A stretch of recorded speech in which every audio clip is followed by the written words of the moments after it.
शुरू होला है खत्म जामकाउला से हुई। बॉलीवुड में अरिजीत सिंह, अब पंजाब में सिद्धू भाईजान चले।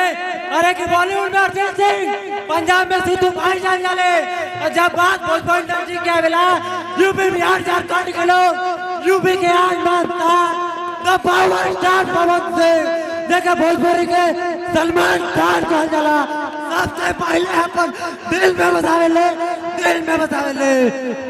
एक बार गले मिलना चाहते हैं, एक बार गले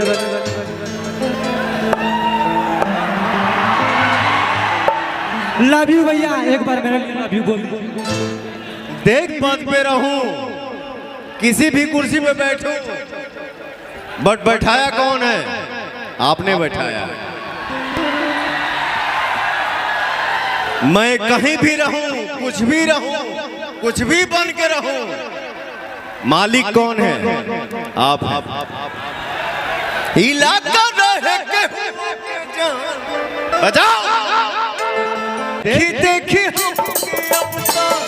हंसता जमाना, पागल जमाना।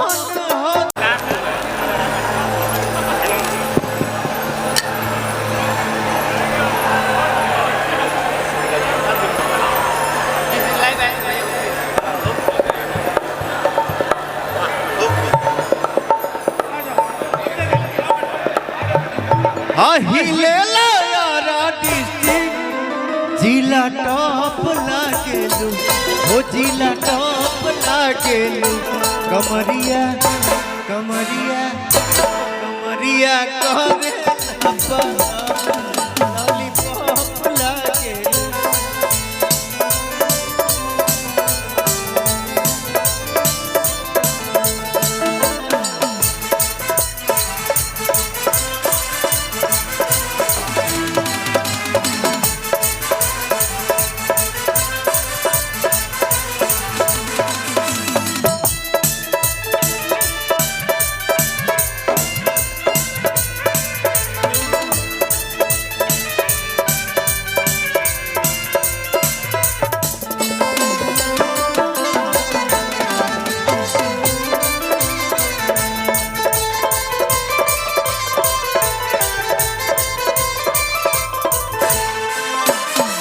गलिया पबनिया झूमे, मुस्की पर झूमे लटा।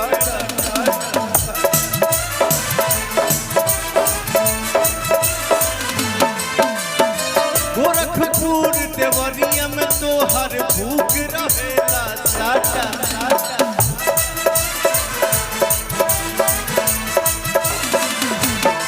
अब पहिरे जब न दुनिया,